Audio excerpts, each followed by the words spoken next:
Welcome to Bee Love Beekeeping, presented by the experts over at Mann Lake. We're doing something different today as the team is currently all in preparing for next week's launch of the Future of Bee Love Beekeeping podcast. I'll just tease it like that and say be sure to come back next week for a funny new opener, great new guest, and an entirely new format. And today's show's a little different too, in that we're not having a conversation with a beekeeper, but we will be talking all about honeybees and native bees. I don't know about you, but lately I've seen all kinds of articles popping up with clickbait titles about how honeybees are killing off the native bees. Here's one headline: Want to save the bees? Focused on habitat, not honeybees. Here's a few others. Your bees are hurting native pollinators. Hungry honeybees threaten food supply of native pollinators. Americans are saving the wrong bees. The problem with honeybees. Honeybee Invasion, a growing threat to native pollinators. And lastly, voracious honeybees threaten the food supply of native bees. I've even had someone who, when finding out that I'm a beekeeper, started giving me a hard time about how I'm hurting the native bees. Granted, that's still rare. Most people, when they discover I'm a beekeeper, ask the one question, you know which one I'm talking about: do you ever get stung?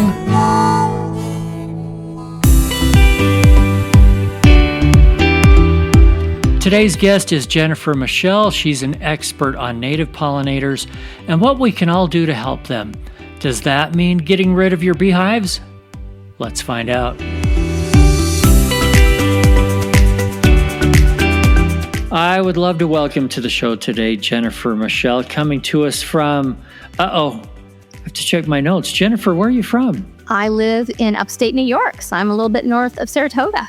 That's right. We had talked about animals in your area last time. Anyway, welcome to the show.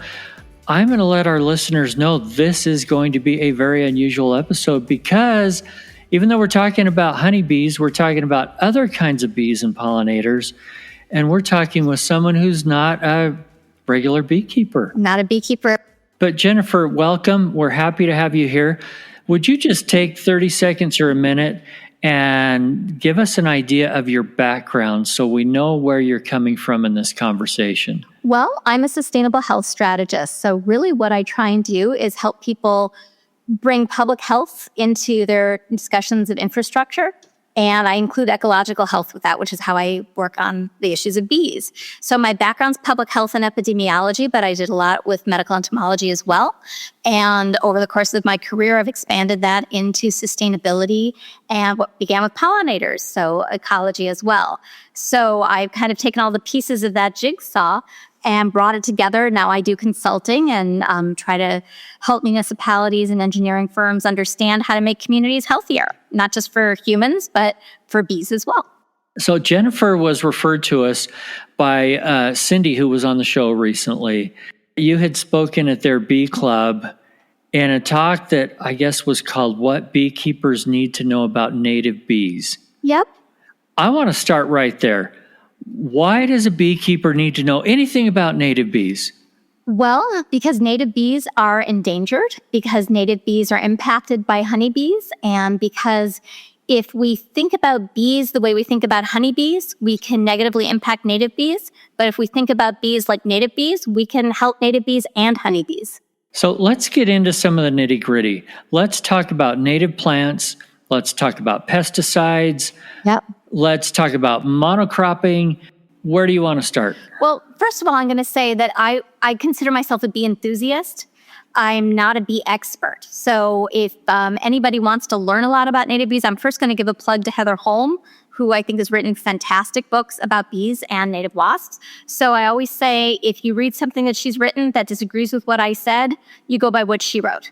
So just always want to say that. So yeah, let's dive in. Where should we start? The 4,000 different species of native bees in North America or the honeybees? Yeah, let's talk about these native species of bees. Okay. I was in a class here in Utah a few years ago, this advanced beekeeping class, and we had somebody from Utah State University who studies native bees, and he had done this big project in southern Utah.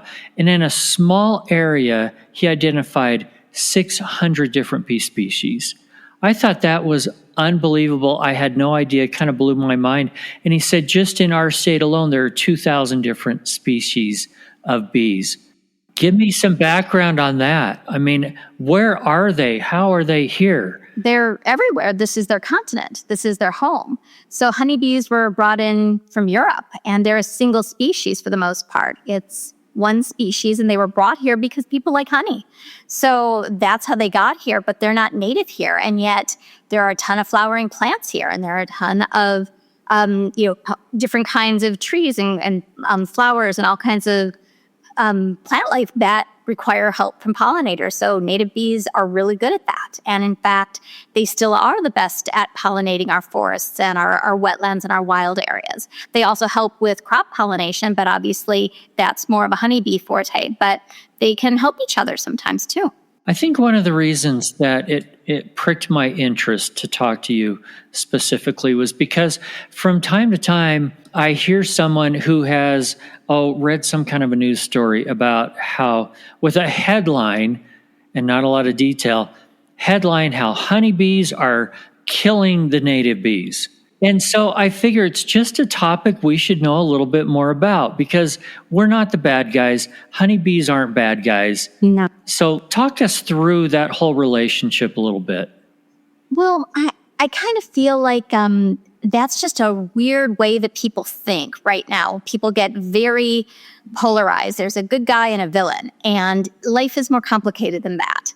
And I tend to think that what we keep forgetting is that it's really a question of balance. And right now, things are not as in balance as they need to be. And that's why there are such impacts right now on native bees. So when I give the talk that I gave to Cindy's group, I always start with how they're similar, and then I go into how they're different. And once you start knowing those differences, it starts like, I don't then need to tell you why honeybees might be having such an impact on native bees. You start to get it. So just to go through a couple of things, 90% of our native bees are solitary. So they don't live in a hive at all. There's just one female who spends her life, she's going to maybe lay 15, maybe 40 eggs in a lifetime. And for each one, she is going to gather up pollen, she's going to gather up nectar, and she's going to dig a little nest, maybe in the ground. 70% of our bees nest in the ground. 30% nest in cavities like stalks of plants or logs or things like that. But she will chew her way down and make a cell and lay one egg on this little bit of bee bread that she makes and seal it in and then do it again. So she doesn't have a hive of sisters to help her. If she can't find the food that she needs, no one can do that little waggle dance to help her out. There's no one to help her. There's no one else who's going to be her backup. They also, as a general rule, don't fly as far as honeybees. So that becomes a big issue. Some of them might only fly like 300 feet or something in their lifetime. They are very tiny, some of the size of like a grain of rice. So they have an entirely different physiology and different life cycle. And while honeybees are active the whole season, native bees might be active for only a few weeks as adults in the season. So if the plants that they need are not there when they need them, there's not really much they can do. There are just differences in the life cycle. Plus, it depends on who you read, but 20 to 40% of our native bees are what they call specialists, which means they need a specific pollen to feed their baby. It's kind of like monarchs and milkweed. Their baby food is milkweed. That's, if you want monarchs, doesn't matter how many butterflies you see on other plants, if there's no milkweed, there will be no monarchs. And it's the same with our native bees. Many of them need a specific pollen from a specific native plant, or they literally have no food for their babies and they die out. So what's going on is we have, for the last, bit by bit over the last several decades, we have removed a lot of habitat. We put in asphalts, we've put in concrete, we put in a lot of lawn where there used to be flowering plants that were what these native bees needed. And then on top of it, we brought in honeybees, which are Well, I mean, how many thousands and thousands and thousands of bees are in a hive? But a native bumblebee hive might have 500 bees in it. So, and they're annual. They die out at the end of the season, and one female will start it up again the next year, or she'll overwinter. So they have very different life cycles. So having a honeybee hive near native bees can quickly overwhelm that food source, because the honeybees will be able to fly farther and eat more, and they can eat from a wider variety than some of our native bees. So that's the idea. And the number that you hear, the statistics that they've seen show that honeybees can eat in a single season what 100,000 of our native bees can eat. So it is a large impact. So my answer to that isn't get rid of the honeybees. My answer to that is, well, the real issue is lack of habitat. So that's why I come back to, why don't we plant native flowers, native species? Those native plants help honeybees, but they especially help native bees. There you go. Well, I appreciate that. I really don't think it's an either or. No. It's honeybees or native bees. No. I think there's ways to coexist. Yeah. And some of the things that you mentioned, like planting native habitat, is so foreign in so many of our cities and suburbs and things. But it's something that's got to be done. Now, is that some of the consulting that you do? Well, I certainly help if a municipality is thinking of putting in an apiary. I would help them want to think about, well, what kind of native plants are you planting there? Because I always say that honeybees are one of the few animals that you can get and you don't necessarily need to provide food for them. If you think there's a field nearby, you're going to take care of them in the winter and all of these things, but it's not like a chicken where you have to have so much feed or so much land if it's cattle. So that's something to help people think about. If you're going to start raising honeybees, where are the native plants that you're adding? And the actual numbers that I've seen is they recommend 5 acres of native plants per hive, which is a huge amount and more than most people could do. So that's where I get excited, because to me, that means honeybee keepers can become advocates for native plants and pollinator pathways and pocket parks in their community, and start advocating for municipalities to switch from having tons of lawn for no reason, tons of pocket parks with non-native plants, put that plant forage back in there and help all of the bees. So that's what I try and do. I also try and encourage people to think a little bit. If you're right near a wilderness area that has a lot of biodiversity, maybe you don't want apiaries too close. Maybe think of how far the bees might fly and maybe space it out a little bit, maybe 4 or 5 miles away. And the reason for that is also that honeybees will often be very happy with some of the invasive plants that are in our areas that are not good for our native bees. And so that can be spread more by them. So keeping them separate from places with native plant biodiversity, like more wilderness areas, that can help out. So it's just thinking about balance. It's about how do we think about where they are and what we're feeding everybody. But it's not just to help native bees. There was a beekeeping trend in London in 2013, and I actually would have to look it up. I think they had 10 hives per square mile in London. There's no plants for that, so their bees died. Quick break to thank our presenting sponsor, Mann Lake. Whether you're a beekeeper or not, you know that nutrition is key for healthy honeybees, native bees, and other pollinators. The Mann Lake app is a great resource for determining pollinator-friendly plants that thrive in your area. And its plant identification feature is super helpful and fun. When I see a plant covered in bees, I fire up the app on my phone, I find out what that plant is, and then I can put them in my own yard. The bees love it. If you haven't already downloaded the Mann Lake app, give it a try today. Oh, and by the way, it's free. A couple years ago, Slovenia, they're a very big honey culture. They're big on bees. And it got so popular that they were having more hives but less honey because there wasn't enough food. So people have to start thinking about that. It's really, is there enough food for all of them? And the answer is probably not. And we can fix that. It's an easy fix. We can plant the species native to our area. So one of the things that I have found personally, and I have mentioned our pussy willow tree on this show before, but I absolutely love this thing. I'm going to be planting a few more of them. I love it because where I am, it's the very first food source that the bees have in the spring. Yep. When I go out to this tree, I see honeybees, a few different kinds of native bees, bumblebees, butterflies, and they all seem to be getting along great, and they're all foraging on this tree just fine. So is that an example of how they can get along? I mean, hopefully that's not pushing some native bees out, or is it? Well, I think it's about quantity. Is there enough of the willow to go around? I mean, I don't think people realize how much forest and how much prairie we have removed. So if you really look around your neighborhoods, you are going to see these big mown lawns everywhere. You're going to see a lot of road. You might see sidewalk. We've removed what used to be solid prairie, solid forest. So you can always add more, in my opinion, and I very much advocate for people replacing lawn with pollinator gardens. Doesn't mean you can't have some lawn. It just means think about how much lawn you really need, and is there something else you could do with it?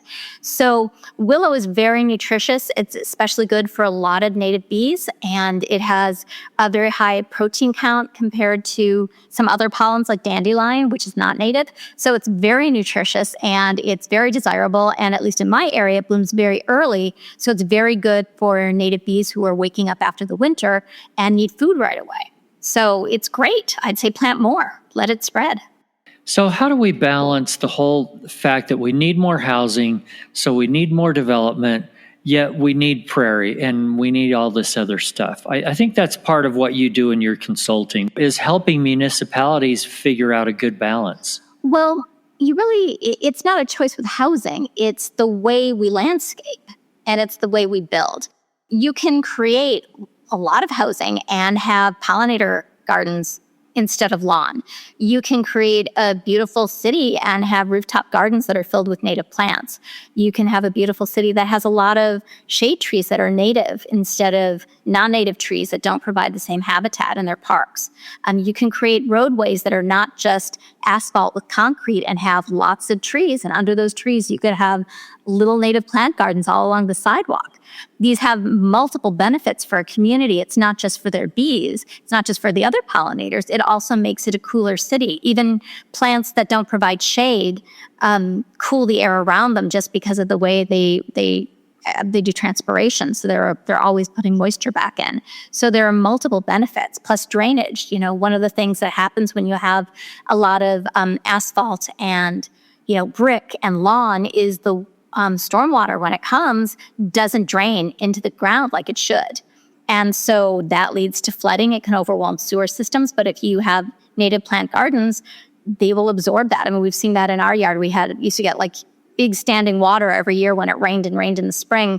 And now we just don't get that even when it pours for days. So it has multiple benefits and it doesn't require not building housing. And what you're describing would be a much more beautiful city anyway. That's what I think. They just need to talk to people like you to figure out how to do it and do it right. There you go. There's your plug for your business right there. Talk to me, do it and do it right. Yeah, I'll work on that tagline.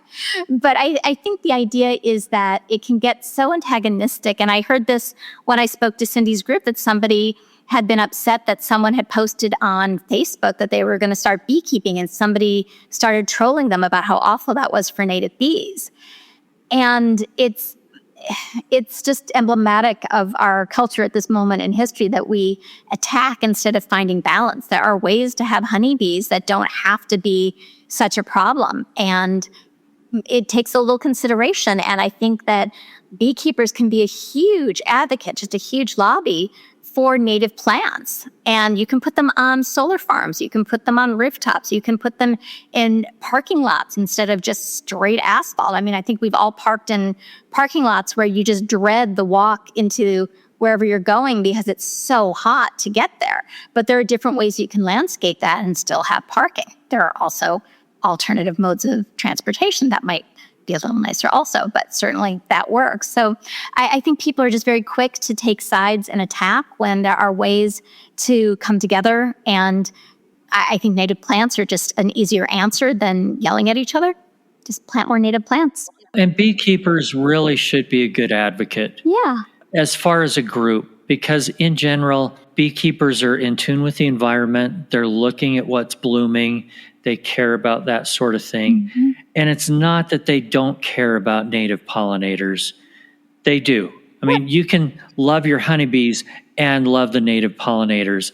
And I think that's the mindset of most of us beekeepers. We need a little education too. Most people don't know. Let's talk about pesticides, herbicides. Yep.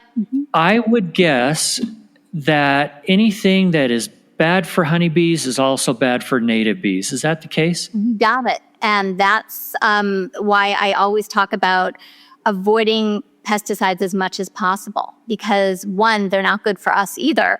But what happens is when a pesticide is tested in the lab, it's one ingredient, it's the one compound that is tested.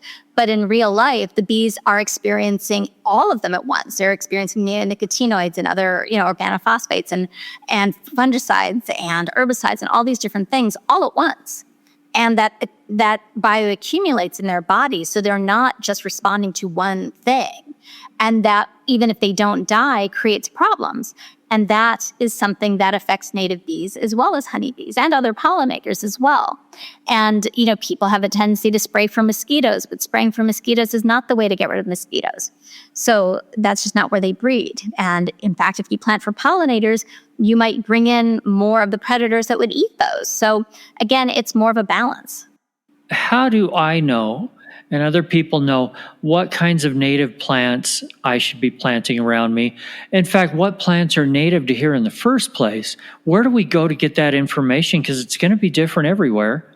Yep. And that's good, because that means you're getting stuff specific to your area and not just some wildflower packet, which is usually packed with all kinds of tropical things that are not native here. I will say it is so much easier now than it was even 5 years ago, or let alone the 90s, which is when I did my first pollinator garden, which was a total fiasco. And there are a couple things you can do. One, you can Google it. You can literally just put in your zip code or say native plants by zip code. Another thing is there is a national nonprofit called Wild Ones. And there are chapters all over the country, and you can go online, and they are all about promoting native plants. And if you find your local chapter, they will probably be able to show you exactly where your local native plant nursery is. They can also help you find different people online that are selling, that are going to find the ones for your area. So you can look for range maps from there. And I think, National Wildlife Federation has some wonderful ecoregions. Homegrown National Park as well can really help you see for your specific area what you should be planting. So Google's your friend, and there are a lot of resources out there to help you. That's also going to help you save on water and things like that too. Oh, yeah. If you're planting what belongs in your area, if you're in a really dry area like I am, we shouldn't be putting in Kentucky bluegrass, for example, that uses so much water. Yeah. Exactly. Okay, what about, would my local extension service also be a good resource for that? I think that depends on your local extension service. Hopefully, they've heard about native plants at this point. It just depends. A lot of master gardeners know, they know more than I will ever know about plants in terms of vegetable gardens and the non-native plants that are so popular. Not all of them are as familiar with native plants. So I would first look for people who have some kind of pollinator specialization, or go to your Wild Ones for more information.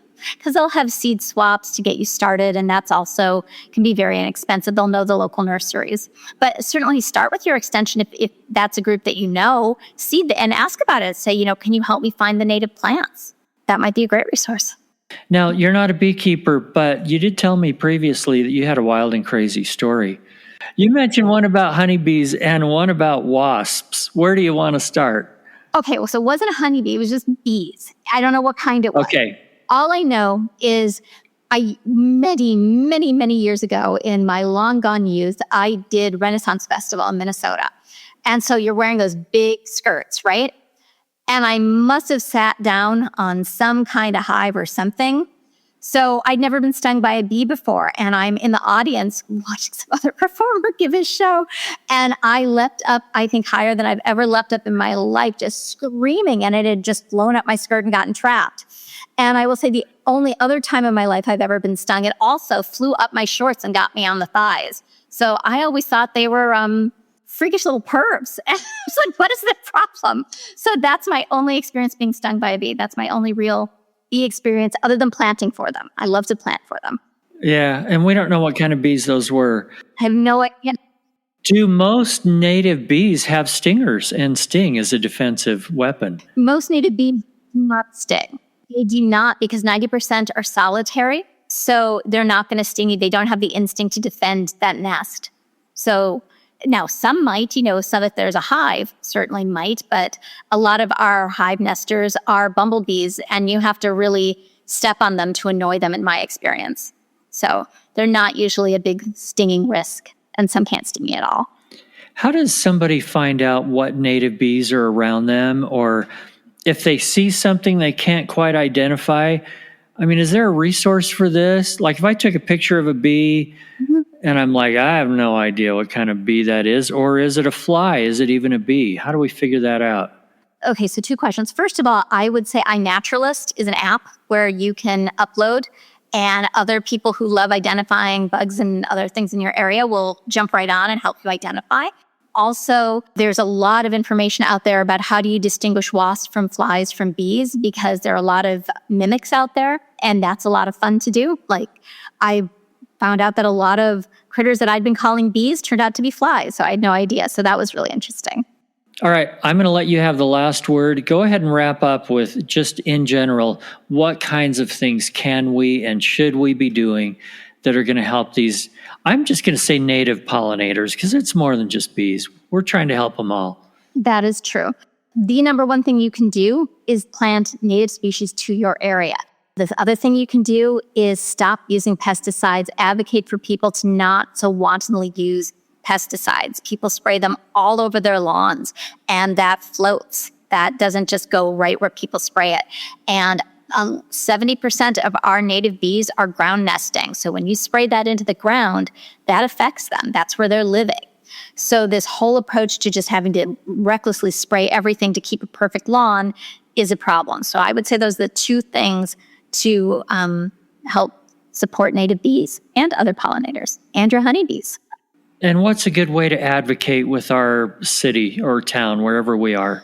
Well, that's always a fun one. You can call them up or email them. You can show up at your town meetings.